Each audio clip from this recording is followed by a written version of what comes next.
Hablar sin pegues en la lengua es posible gracias a Universidad Horta Uruguay, Beneverito Uruguay y la Casa Bahién S.I. Uruguay tiene aproximadamente 3,5 millones de habitantes. Y de esos 3,5 millones de habitantes, 250.000 personas sufren de inseguridad alimentaria. Es un montón la cifra, es casi el 10% de la población de este país. Y entre esas cifras que son alarmantes, 125 millones de kilos de hortalizas y de frutas son desperdiciadas al año en este país. Y para todo esto hemos decidido invitar hoy a Marcelo Sus, cofundador de Redalco, para poder hablar un poco sobre qué hace Redalco para ayudar con a solucionar estos problemas que tiene Uruguay y para que nos cuente un poco sobre la situación del Uruguay con respecto a los alimentos. Muchas gracias por la invitación. Gracias por venir. Primero te quiero preguntar sobre estas cifras que acabo de decir, porque las saqué de la página de Redalco. Me parece súper importante que nos puedas contar qué es la inseguridad alimentaria. Bueno, el concepto de inseguridad alimentaria refiere a modo de ejemplo de lo que pasa, hogares, ¿sí? Familias que capaz pasa que un miembro del hogar o más de uno deja de comer durante todo un día entero. O también puede pasar de que en vez de comer las 4 comidas, come solo una porque no tienen el dinero suficiente para ir a un almacén, a un supermercado, a la feria y comprar alimentos para tener en sus casas. También engloba el hecho de que se preocupan porque no tienen el dinero y no saben si mañana van a tener el dinero para comprar alimentos para su familia. Y va por ahí el concepto de inseguridad alimentaria. También engloba parte de cómo comemos y qué comemos también. Hoy en día en Uruguay tiene un alto consumo de alimentos ultraprocesados y se engloba por ahí también el concepto de inseguridad alimentaria. Pero bueno, básicamente son personas o familias que se les dificulta el acceso de alimentos en sus casas, básicamente. ¿Y qué rol cumple Redalco frente a esta situación? O sea, ¿qué hace Redalco? Nosotros nos escucha mucha gente fuera de Uruguay. Okay. De hecho, nuestro porcentaje de oyentes, más del 70% no es de Uruguay. Así que contanos qué es Redalco, porque también podemos inspirar a otros lugares. Bueno, Redalco básicamente somos una ONG, ¿sí? Que se encarga de recuperar frutas y verduras y las entrega a personas que no acceden a alimentos y específicamente a frutas y verduras. Nosotros básicamente el concepto de recuperación de alimentos es, por ejemplo, trabajamos con frutas y verduras solamente y pasa mucho que en las chacras, ¿sí? En el campo, después de que se cosecha un árbol de manzanas con las manzanas, el árbol de manzanas da manzanas muy grandes, muy chicas, medianas, rojas perfectas o algunas capaz que tienen un poquito amarillo, algunas pintitas, o hay a veces que le sale una mancha del sol negra y todo lo que no cumple con una calidad estética, simplemente la manzana que vemos en el supermercado, roja, redondita, todo lo que no cumple con ese criterio se desperdicia. Se desperdicia que se tira, ¿verdad?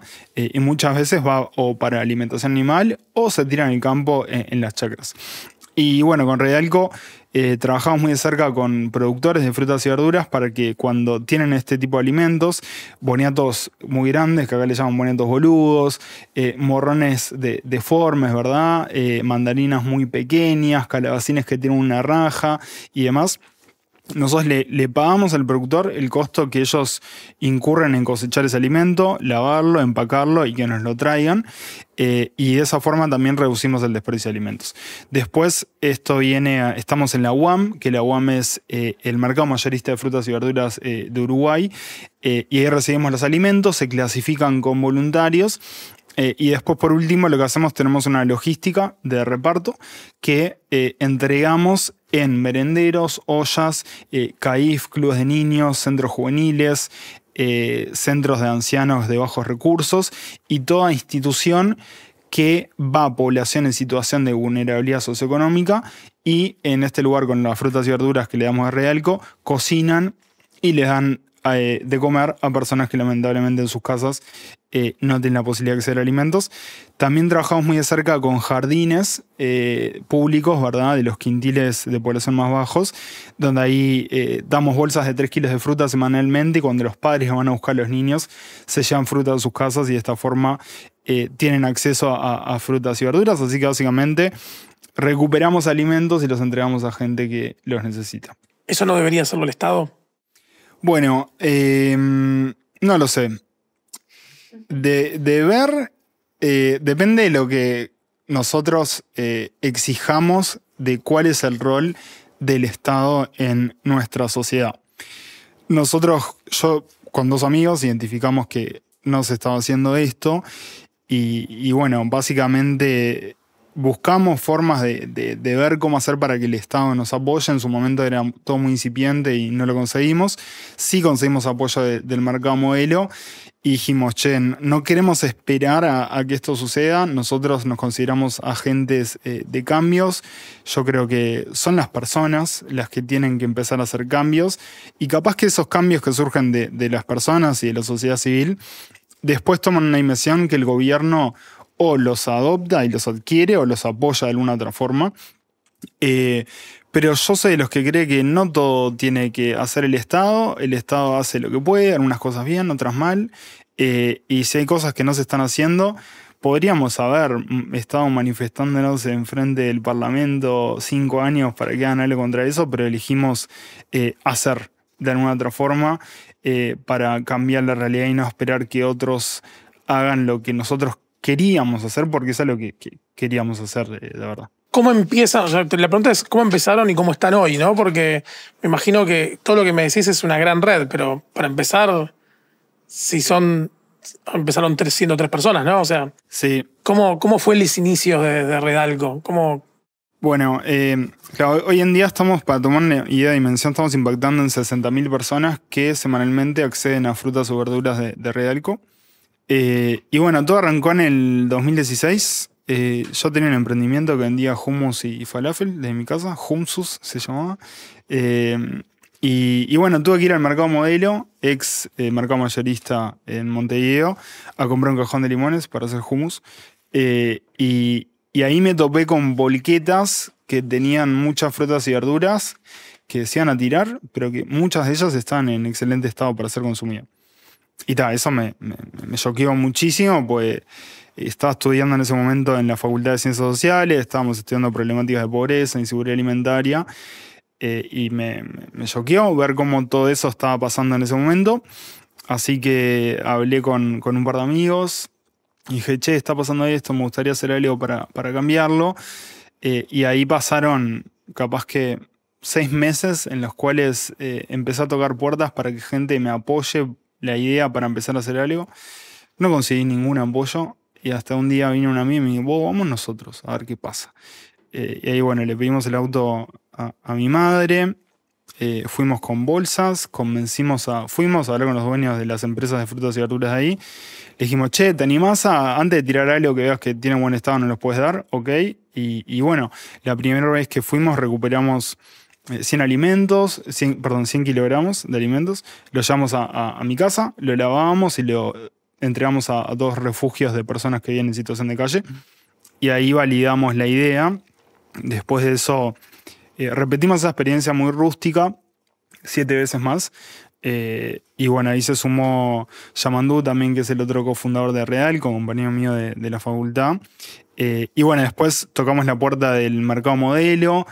Intentamos convencerlos de que nos den un espacio ahí mismo para que la logística sea mucho más simple. No sé cómo, pero los convencimos, les caímos bien, no sé. Y bueno, desde ahí el proyecto empezó a tener otra dimensión logística, pues era mucho más fácil transportar los alimentos. Postulamos un fondo y ganamos dinero para comprar un camión, hicimos un techo, armamos un galpón. Y bueno, y nuestro gran avance fue en la pandemia, cuando hubo muchísima necesidad, y ahí iniciamos las campañas de recaudación de fondos, que bueno, cada peso que nos entraba lo destinábamos a alimentos, y ahí la verdad que fue una consolidación muy importante y crecimos muchísimo, muy rápido. Y bueno, fuimos consiguiendo apoyos de empresas, de personas, armamos un directorio, También intentamos llegar al Estado para que nos apoye con dinero que se traducía en alimentos a organizaciones que ellos apoyaban. Y bueno, todo esto, 2 minutos en un camino de 9 años que tuvo de todo, ¿no? Tuvo muchos aciertos, muchos desaciertos, muchas veces a punto de abandonar, pero seguíamos ahí. Y básicamente eso fue como se creó, validamos, proyecto piloto y escalamos. Y ahora estamos intentando mantener. Como todo proyecto de ONG, a veces uno está muy contento con los resultados, muy feliz, y a veces uno se frustra. O sea, ¿qué te frustró en este proyecto? ¿Qué cosas te han frustrado? Bueno, algo que me frustra actualmente y es que con la cantidad de alimentos que se tira hoy en día, que vos la mencionaste, da y sobra para que las personas que hoy en día pasan hambre no pasen más hambre, ¿no? No es que faltan alimentos en Uruguay, están y se tiran. Y me frustra que no podamos seguir creciendo al ritmo que veníamos creciendo, porque el alimento está, la gente está, es cuestión de canalizarla y hay un tema de recaudación de fondos ahí que es nuestro cuello de botella más grande, ¿no? Más allá de todo el trabajo que hicimos, como que eso un poco me frustra también. Y bueno, ahí había pila de momentos de la vida, ¿no? Yo era más chico cuando arrancamos, tenía 22, 23 años. Y en vez de elegir un camino de vida convencional, estudiar, trabajar 8 horas y bueno, ir a una oficina y cumplir un horario, me la jugué por algo que creía que iba a tener un buen impacto y lo hicimos apasionados con los otros 2 cofundadores. Y bueno, y por suerte resultó bien, pero en ese momento me frustró porque había mucha gente que en ese momento me decía, ¿qué vas a hacer? ¿Estás loco? Arrancá por otro lado, tenés tremenda cabeza, podrías tener tremendo laburo, estás trabajando gratis, por esto que no sabes si va a solucionar o no, por otras personas que no son vos. Y eso te frustra a veces porque es como que también te hace cuestionar, ¿no? ¿Estoy haciendo lo correcto o no? Y la verdad que no lo sabía, pero seguía haciéndolo. Y bueno, y por suerte hoy en día está dando buenos resultados. Y a veces frustra también que más gente no nos apoye, ¿no? Porque bueno, un poco es una causa que apunta a eliminar. Nuestro objetivo, nuestra visión es eliminar el hambre en Uruguay. Y hay muchas veces que falta un poco de empatía con esas temáticas. Y precisamos más apoyos y a veces que no los podemos conseguir porque bueno... hay personas que o dan para esto y no para el otro, que básicamente a veces sucede de que dicen, bueno, que vayan a laburar y se compren su alimento, que es lo que debería suceder, pero no es lo que pasa en la realidad, ¿no? Y hay veces que, bueno, más allá de ser un asistencialismo, que no es lo ideal porque no se soluciona la problemática de raíz, es la forma que hoy en día hay para ayudar a que la gente sufra menos. Entiendo.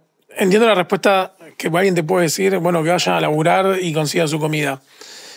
¿Por qué alguien, me imagino que debes tener alguna respuesta, por qué alguien termina padeciendo inseguridad alimentaria? O sea, ¿por qué a alguien le falta para comer? Más allá de lo laboral, ¿no? Tiene que haber hay una cuestión social, hay una cuestión de raíz. ¿Qué es lo que genera que eso pase? Y básicamente la falta de ingresos económicos, la falta de plata. Porque si las personas pudieran tener un ingreso, se podrían ir al súper y comprar alimentos. Van cada uno qué se compra y cómo se compra, ¿no? Eso es otro tema. Pero por lo menos tienen algo para comer. Y no tienen ingresos porque no están capacitados, pues no tienen laburo, pues no consiguen laburo, porque muchas veces hay una cultura más el círculo de la pobreza, ¿no? Una vez que estás adentro es muy difícil salir desde afuera, te lo digo, y con mucho respeto, pero pasa eso, ¿no? De que hay veces que bueno, no se consiguen laburos por falta de capacitación o demás, y no se tiene la plata para ir a comprar alimentos. No, y a veces los laburos que se consiguen, yo lo veo a veces cuando hablo con algunas personas, conseguís un laburo donde quizás te pagan, no sé, 20.000 pesos uruguayos y ir a trabajar, volver, pagarte el transporte público, no sé, quizás tener que comer en la calle por las horas de trabajo que estás, todo lo que terminás gastando por ganar esos 20.000, quizás no te es rentable salir a trabajar. Sí. Sí. Me encantaría hacer algo para poder solucionar ese problema que es la raíz de todo, ¿no? Pero la realidad es que la gente tiene que comer. Es un derecho humano y no se le puede negar a nadie, más allá de que tenga laburo o no tenga laburo, que no quiera laburar o quiera laburar, ¿no? Es algo que, más allá de todo eso, tiene que ser garantizado. Y hoy decías que Redalco ayuda más o menos a 60.000 personas. O sea, 60.000 personas tienen un plato de comida gracias a Redalco. En parte porque el plato de comida tiene verduras y otro tipo de alimentos y la fruta es el postre, pero sí. Sí. Y ustedes lo distribuyen, como decíamos antes, en comedores, en instituciones. Ahora, a la casa de familia no llegan. Bueno, llegamos con frutas a las casas de las familias de los niños que van a jardines. Porque ahí lo que hacemos es bolsas de 3 kilos de fruta, las dejamos en todos los jardines de Montevideo y cuando los padres van a buscar a sus hijos, se llevan a su casa esa bolsa de fruta. Después, por fuera de eso, trabajamos todos con instituciones que ellos cocinan y dan alimentos. No llegamos con verduras a las casas y a más personas. Primero, pues es muy difícil llegar directamente a sus casas, puerta a puerta, y entregar los alimentos. A nivel logístico es muy costoso. Y encontramos que hay pila de instituciones que son el nexo, porque esta gente que está en sus casas va a esos lugares y nosotros es mucho más fácil ir a esos lugares, que a veces van entre 100 y 500 personas a cada lugar y es mucho más eficiente y menos costoso, ¿no? Es más que nada por un tema logístico y eficiencia, y también porque pasa muchas veces que en las casas de, bueno, algunas de población de quintil 1 o de pobreza extrema, muchas veces ni hay los recursos necesarios para cocinar, ¿no? Te hablo de gas, por ejemplo, de utensilios, una cocina para cocinar, ¿no? Y tampoco hay veces que no se sabe mucho qué hacer. Damos un atado a céliga y hay veces realmente que no se sabe cómo procesarlo y cómo hacerlo. Falta cultura, educación en cómo cocinar en las casas, porque muchas veces se recurre a lo más fácil y más barato, unos panchitos, unos fideos, que eso es simple de cocinar. Pero ya cocinar verduras y más crudas, que no se pueden comer así nomás como el tomate, implica una educación en cómo hacerlo, ¿no? Así que es más que nada por un tema educativo de las casas, que muchas veces que no se tienen los recursos para hacerlo, y por un tema logístico de costo, eficiencia, que es mucho más barato y se impacta en mucha más gente, llegando a las instituciones en vez de las casas directo, ¿no? Antes nos comentaste que la visión de Redalco es reducir el hambre a cero. ¿Lo ves posible? Sí, lo vemos posible. Es complejísimo. Lo que yo personalmente creo que sí, pero capaz que es muy difícil llegar al 100%. Capaz que un 99 y pico. Capaz que hay un puchito ahí que siempre te queda por fuera porque no está llegando y no sabes que esa persona está pasando hambre. Pero creemos que sí, porque realmente sobra la cantidad de alimentos que hoy en día se tiran y están en excelente estado para ser consumidos para todas las personas que lo necesitan en Uruguay. Y eso es un poco lo que soñamos con Redalco y lo que creemos que es factible hacer, porque por algo lo pusimos en la visión y el sueño y el propósito de Redalco, y es para eso que trabajamos. ¿Y qué factores necesitas que sucedan, o sea, en un mundo ideal para Redalco, para que eso pase? O sea, te lo digo porque aparte también a nosotros nos escucha mucha gente, de verdad. Con lo cual, quizás en este momento te está escuchando alguien y dice, o sea, yo puedo colaborar de alguna forma. Ok. Entonces, ¿qué factores necesitas? Bueno, primero, plata. Ese es el principal cuello de botella actual. Para cubrir todos los costos operativos, nosotros ponele, a cada productor le pagamos entre 2 y 5 pesos el kilo de fruta y verdura, que son sus costos, ¿tá? Ahí se nos va una parte importante, y si queremos escalar el proyecto, hay más frutas y verduras con este modelo. También más empleados, logística, nafta, empleados y demás. Dinero para todo eso. Después, bueno, personas que tengan pasión por el proyecto y que sean muy hábiles para gestión. a nivel logístico, operativo y administrativo. Hoy en día seguimos los 3 cofundadores. Y bueno, yo personalmente creo que ya en el punto que estamos hay gente que podría estar haciendo mejor lo que nosotros estamos haciendo. Y también gente capa en esas cuestiones logísticas operativas. Y después, bueno, eso, bajar a tierra con el dinero que tengamos, cómo hacer para llegar a más personas, ¿no? Pero el principal cuello de botella actual es dinero. Que es igual tenemos un flujo muy importante de donaciones, pero bueno, si eso se multiplicaría capaz que por 15, ahí sí podríamos llegar a todas las personas que pasan hambre. Ahí sí llegamos al 99.9%. Sí. ¿Y qué otro tipo de recursos también, además de los financieros, es necesario conseguir? Bueno, voluntarios también que nos ayudan con la etapa de clasificación de frutas y de verduras. También ahora estamos organizando jornadas de recolección de frutas y verduras en chacras, que un productor nos dice, che, tenemos un cuadro de calabacín que no le vamos a cosechar porque no nos rinde el costo, ¿verdad? Hay muchas veces que pasa que los precios de las frutas y verduras están tan bajos que lo que ellos incurren en pagarle a alguien para que lo coseche, lo lave y lo entregue es menor que el precio por la venta. Y muchas veces ni lo cosechan. Y ahí también pedimos voluntarios para que vayan a las chacras a cosechar esos alimentos. En eso podemos ayudar. Seguro. En eso seguro que podemos ayudar. ¿Y algo más? No hay mucho más. Realmente lo que estamos identificando hoy para que eso pase es una cuestión, bueno, un galpón mucho más grande que el que tenemos. También nos ayuda mucho y más camiones también, pero eso es logística operativa. Sí, es interesante lo que decías antes de que la cosecha a veces es tan cara que no vale la pena hacerlo. Sí. O sea, y ahí es un desperdicio real. O sea, exacto. Es que ahora pasó hace poco con el tomate, por ejemplo, que había tanta... Porque en el mercado de frutas y verduras el precio se regula con oferta y demanda. Es el único mercado que están así. Se regula así y es la curva esa y chau. Y pasa muchas veces que cuando hay mucha disponibilidad de un alimento los precios se desploman y bajan muchísimo. Y eso hace que, claro, los productores digan, ¿para qué voy a cosechar esto si me sale más caro cosecharlo que el ingreso que puedo tener por la venta? Entonces lo dejan ahí, ¿no? Y muchas veces empatizamos un poco con el productor porque hay veces que no tienen otra y esos, la realidad, están para hacer plata y es más que entendible. Y bueno, ahí entramos nosotros como agentes también para dar una mano con cosechar. No nos dan las manos para hacer todo eso, pues somos 15 personas en todo el equipo, ¿no? 15 personas para alimentar 60.000 personas. Exacto, más 50 voluntarios por semana, que nos ayudan con la etapa de clasificación de frutas y verduras, pero sí. Tremendo. Me hiciste acordar, te voy a hacer un comentario judío solamente por Rabino.